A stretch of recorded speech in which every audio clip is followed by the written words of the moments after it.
Segala pujian syukur hanya bagimu, nama Tuhan, karena Tuhan sudah memberikan kita kesempatan untuk datang kepada Tuhan, untuk memuji dan memuliakan nama Tuhan.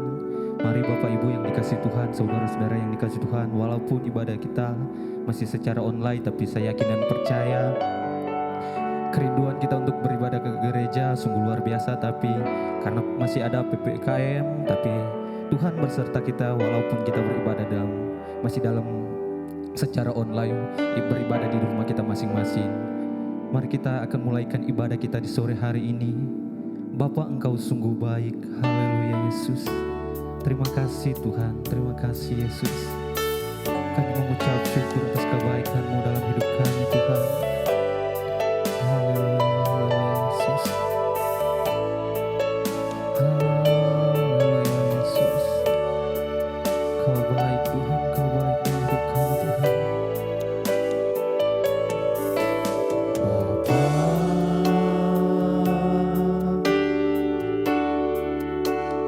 Engkau sungguh baik,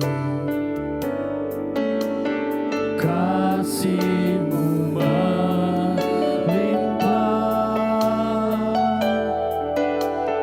di hidupku.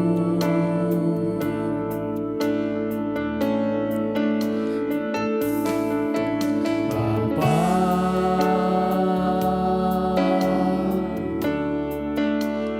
ku berterima kasih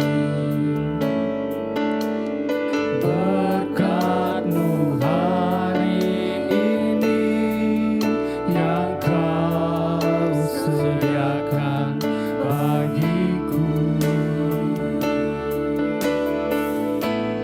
Ku naikkan syukurku buat hari yang Kau beri. Tak habis-habisnya kasih dan rahmat-Mu, selalu baru dan tak pernah terlambat. Pertolongan-Mu besar, setia-Mu di sepanjang hidupku.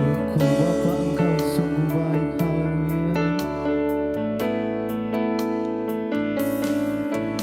Bapa,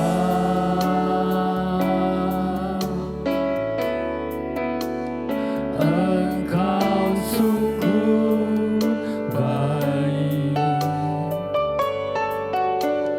kasih-Mu melimpah di hidupku.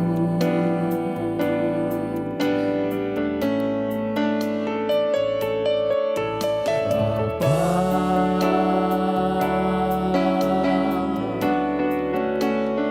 ku berterima kasih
buat kebaikan dalam kehidupan kami. Kami boleh ada di hari ini semua karena anugerah-Mu.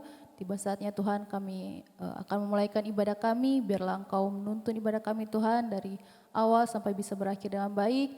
Dan biarlah Tuhan setiap puji-pujian yang kami naikkan, setiap penyembahan yang kami naikkan, biarlah semuanya menyenangkan hati-Mu Tuhan. Dan kami percaya kami semua diberkati oleh Engkau. Terima kasih Tuhan Yesus, kami siapkan hati kami berikan yang terbaik untuk Engkau dan kami siap memulaikan ibadah kami. Dalam nama Tuhan Yesus Kristus, haleluya, amin.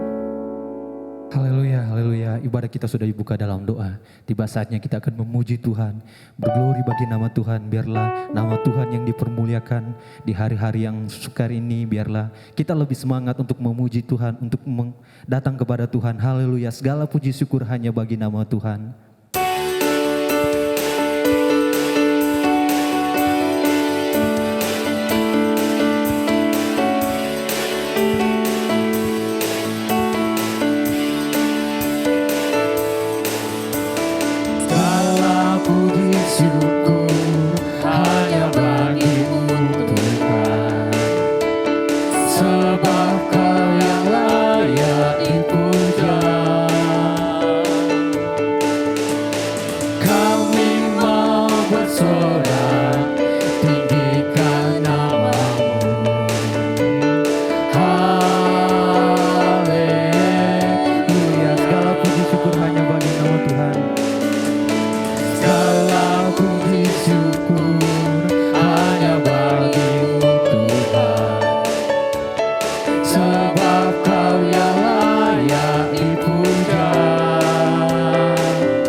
Kita sudah memuji Tuhan, tiba saatnya kita akan mendengarkan sabda firman Tuhan.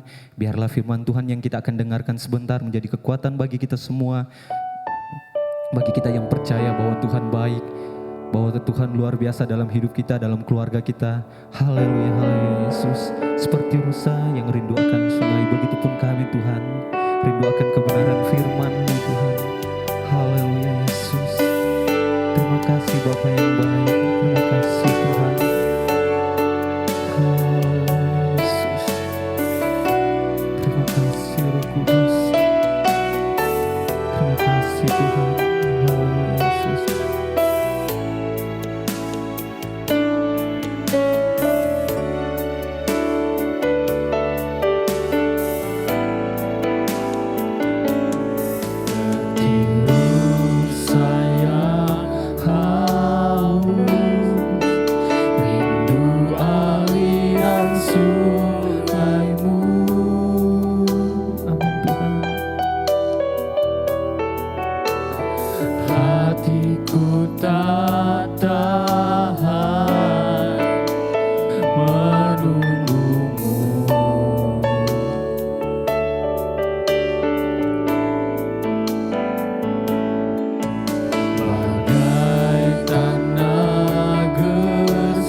Pergi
rindu aliran sungaimu.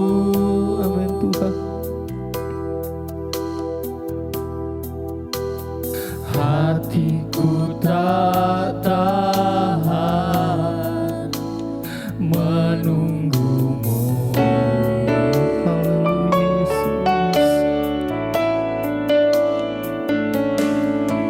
Bagai tanah gersang menanti datangnya hujan,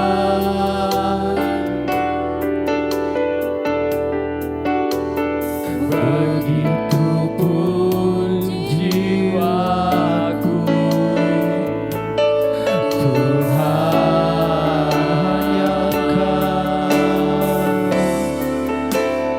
hanya Engkau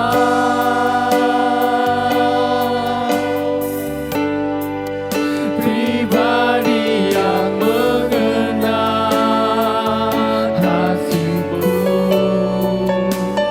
Tiada yang tersembunyi bagimu, seluruh isi hatiku Kau tahu, dan bawaku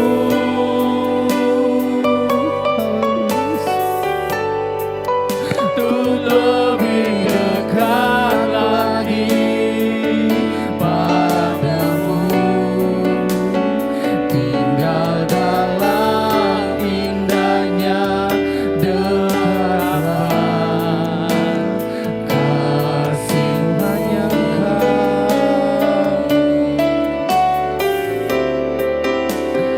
Hanya Engkau, Haleluya Yesus. pribadi yang mengenal hatiku. Tiada yang tersembunyi bagimu, seluruh isi hatiku Kau tahu, dan bawaku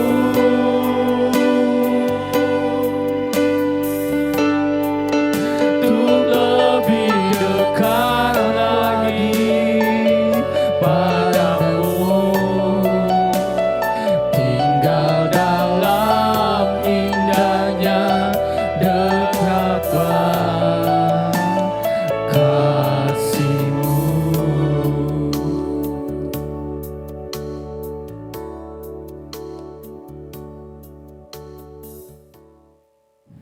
Puji nama Tuhan, sebelum kita mendengarkan kebenaran firman Tuhan, mari sama-sama kita satu di dalam doa. Terima kasih Tuhan, Kau begitu baik dalam setiap kehidupan kami. Tiba saatnya hati kami rindu untuk diisi oleh kebenaran firman-Mu. Firman-Mu yang akan menguatkan setiap kehidupan kami Tuhan. Tuntunlah setiap kehidupan kami Tuhan, biarlah apa yang kami dengar Tuhan tidak lalu begitu saja, melainkan mendapatkan tempat di tanah hati kami yang paling terbaik Tuhan. Terima kasih Tuhan. Kami siap untuk mendengarkan kebenaran firman-Mu, hanya di dalam nama Tuhan Yesus kami sudah berdoa. Haleluya, amin. Puji nama Tuhan, bersyukur kepada Tuhan kita boleh ada lagi sebagaimana kita ada semua hanya karena kebaikan Tuhan.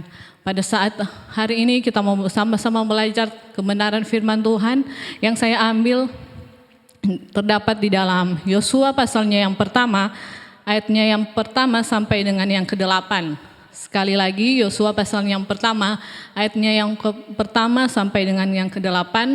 Saya akan bacakan untuk kita semua dan firman Tuhan pada saat ini terdapat di dalam Yosua pasalnya yang pertama, ayatnya yang pertama sampai dengan yang ke-8. Saya akan bacakan untuk kita semua. Sesudah Musa hamba Tuhan itu mati, berfirmanlah Tuhan kepada Yosua bin Nun abdi Musa itu, demikian, hambaku Musa telah mati, sebab itu bersiaplah sekarang, seberangilah sungai Yordan ini, engkau dan seluruh bangsa ini menuju negeri yang akan kuberikan kepada mereka, kepada orang Israel. Setiap tempat yang akan diinjak oleh telapak kakimu, kuberikan kepadamu seperti yang telah kujanjikan kepada Musa.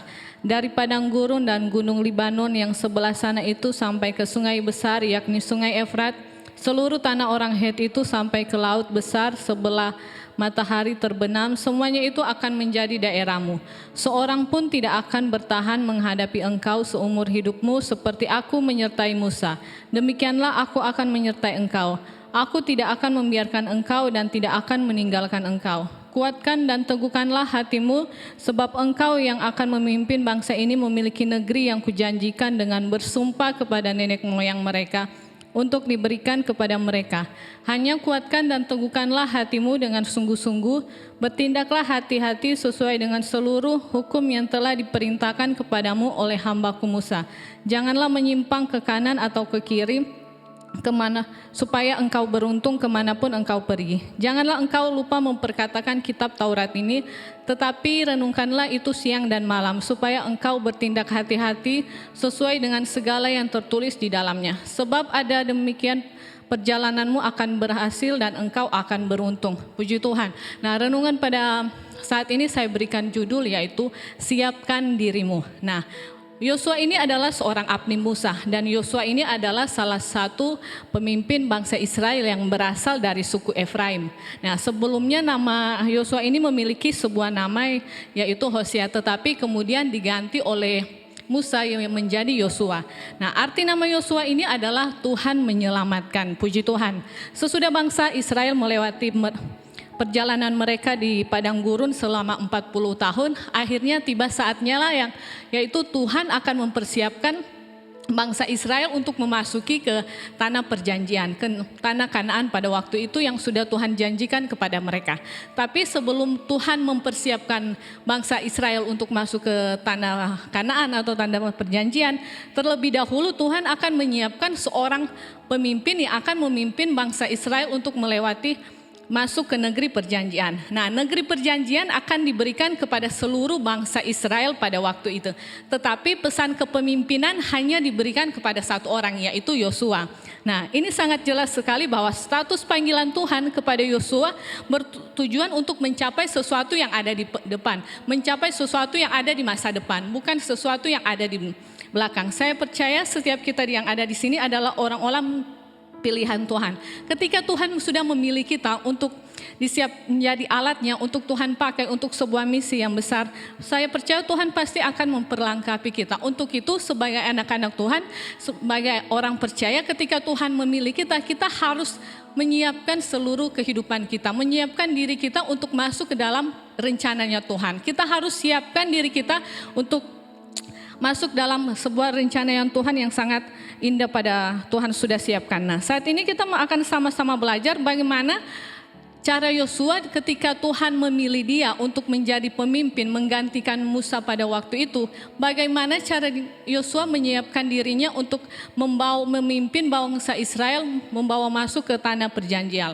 Yang pertama, Yosua adalah orang yang jujur, atau Yosua ini adalah orang yang dapat dipercaya. Kenapa Yosua bisa dikatakan sebagai seorang yang jujur atau dapat dipercaya?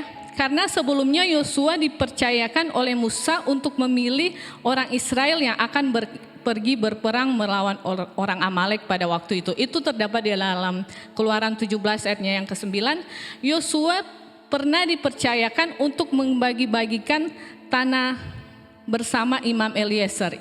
Terdapat di dalam Bilangan 34 ayatnya yang ke-17. Kalau saja pada waktu itu ketika Yosua dipercayakan untuk membagi-bagikan tanah Kanaan bersama Imam Eliezer pada waktu itu, kalau Yosua memiliki sikap hati yang tidak jujur, sikap hati yang tidak dapat dipercaya, bisa saja ketika Yosua ingin membagi-bagikan sebuah tanah pada waktu itu, Yosua mengambil keuntungan untuk diri sendiri atau keuntungan untuk keluarganya. Tapi di sini kita lihat Yosua tidak mengambil keuntungan untuk diri sendiri. Yosua artinya dia dapat dipercaya. Yosua dapat memiliki karakter yang jujur. Hari-hari ini kita melihat sekeliling kita begitu banyak orang di luar sana yang tidak jujur. Bahkan ketidakjujuran terjadi di tengah-tengah bangsa dan negara kita. Ketidakjujuran terjadi di tengah-tengah pemimpin bangsa kita.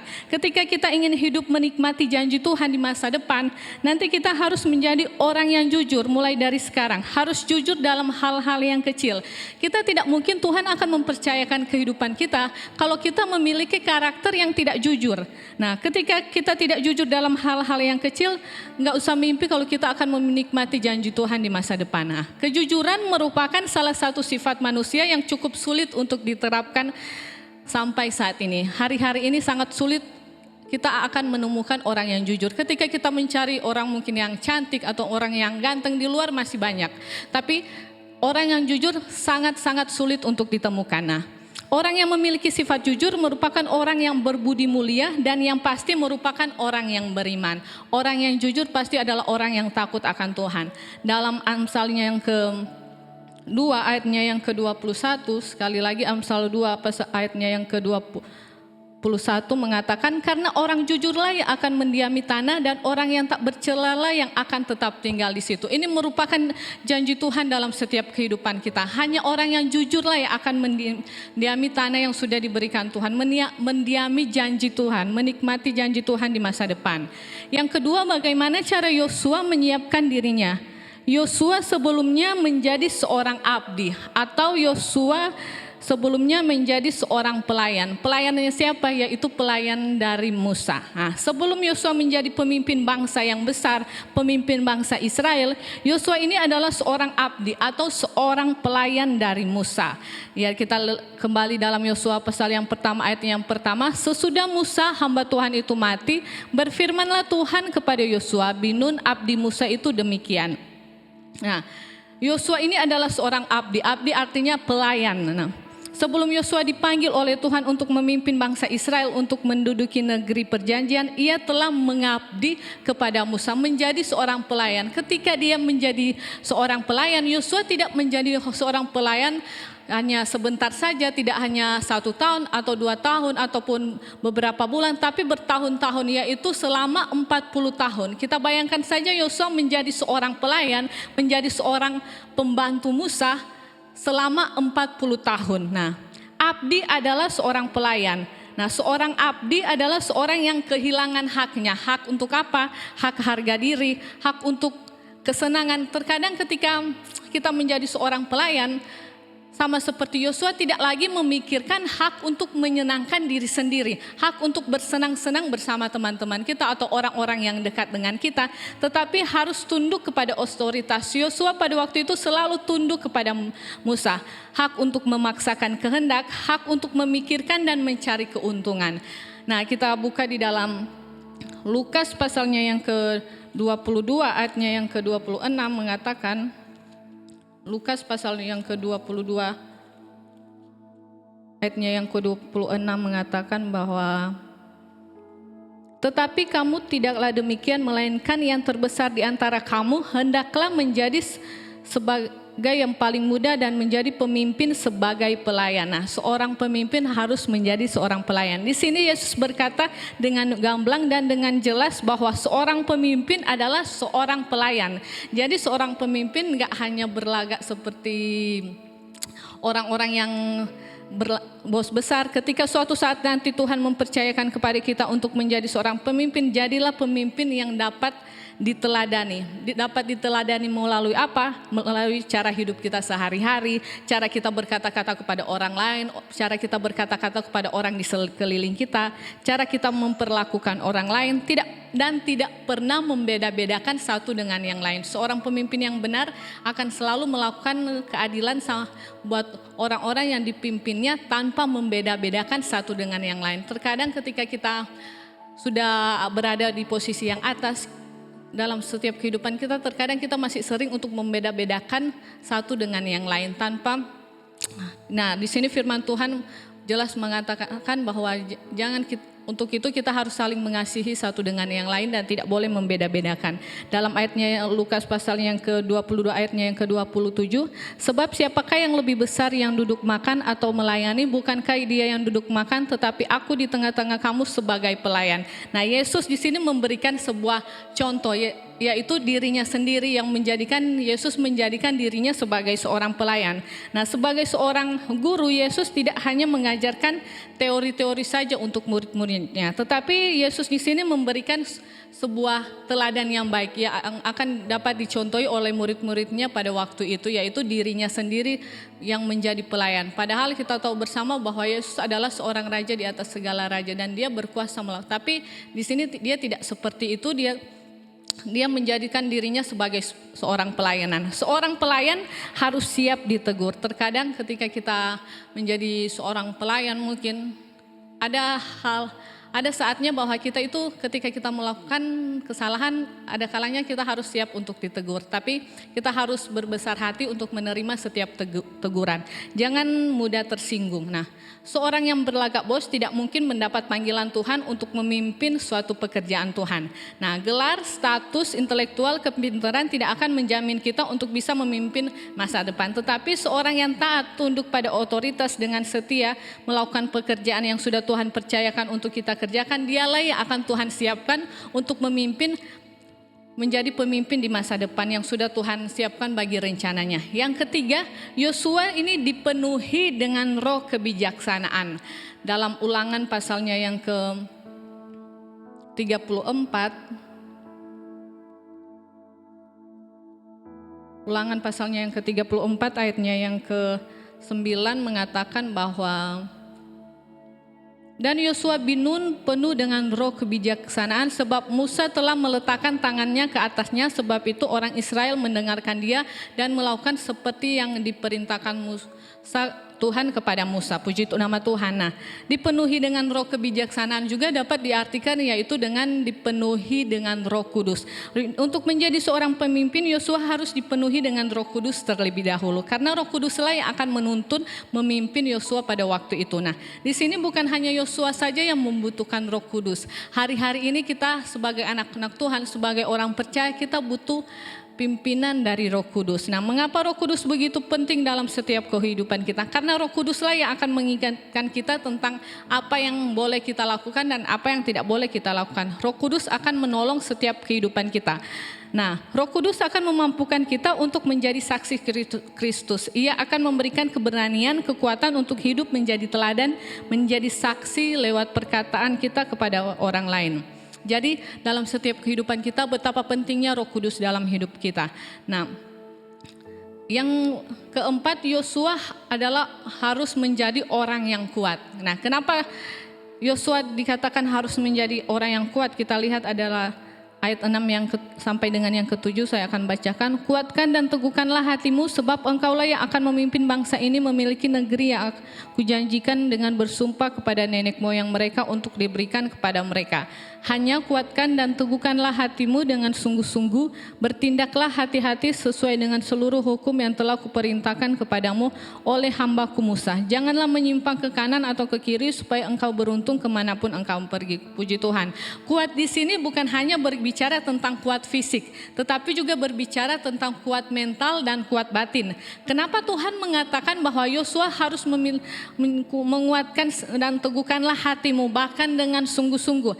Karena ketika Tuhan memanggil dan memilih Yosua untuk menjadi seorang pemimpin bangsa Israel yang akan membawa bangsa Israel masuk ke tanah perjanjian. Nah, itu bukanlah hal yang mudah. Yosua harus menghadapi banyak tantangan pada waktu itu. Bahkan Yosua harus menghadapi bangsa yang dipimpinnya sendiri, bangsa yang tegar tengkuk, bangsa yang suka bersungut-sungut. Nah, untuk menjadi seorang pemimpin tidaklah mudah. Kita harus diproses dari bawah seperti yang Yosua lakukan. Nah, Yosua yang dulunya adalah hanya seorang pelayan, siapa yang dapat menyangka bahwa dia akan Tuhan pakai untuk memimpin bangsa Israel? Tuhan berkenan kepada siapa dia mau berkenan. Ketika Tuhan memilih, Tuhan tidak akan pernah mengingkari janjinya dalam setiap kehidupan kita. Nah, untuk itu kita harus menjadi orang yang kuat di dalam Tuhan. Nah, yang terakhir, Yosua taat kepada firman Tuhan. Kita lihat ayatnya yang ke-8. Janganlah engkau lupa memperkatakan kitab Taurat ini, tetapi renungkanlah itu siang dan malam supaya engkau bertindak hati-hati sesuai dengan segala yang tertulis di dalamnya. Sebab dengan demikian perjalananmu akan berhasil dan engkau akan beruntung. Puji Tuhan. Nah, untuk menjadi seorang yang dipakai Tuhan, kita harus mengikuti apa yang difirmankan Tuhan, bukan apa yang menjadi kehendak diri sendiri. Nah, Yosua dia mengarahkan bangsa Israel untuk taat kepada firman Tuhan. Nah, karena firman Tuhanlah yang akan menolong setiap kehidupan kita, membimbing jalan hidup kita ketika kita akan masuk ke dalam janji Tuhan. Untuk itu marilah kita sama-sama koreksi kehidupan kita. Apakah kita sudah siap untuk dipakai oleh Tuhan? Jangan sampai kehidupan kita terjadi sama seperti bangsa Israel. Bangsa Israel, bangsa yang sudah istilahnya setiap hari menikmati mujizat, menikmati kemurahan Tuhan. Tapi kenapa mereka tidak bisa masuk ke tanah perjanjian pada waktu itu? Yang bisa masuk hanyalah 2 orang, yaitu Yosua dan Kaleb. Karena mereka adalah bangsa yang suka bersungut-sungut. Mereka tidak siap untuk masuk ke tanah perjanjian pada waktu itu. Untuk itu ketika hidup kita ingin dipakai oleh Tuhan, siapkan hidup kita, siapkan diri kita. Nah, puji Tuhan, firman Tuhan cukup sampai di sini. Mari sama-sama kita satu dalam doa. Terima kasih Tuhan buat firman-Mu yang sudah kami dengar.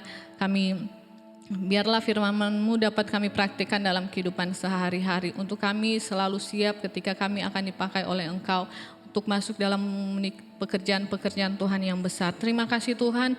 Ini yang menjadi doa kami sudah berdoa. Haleluya, amin.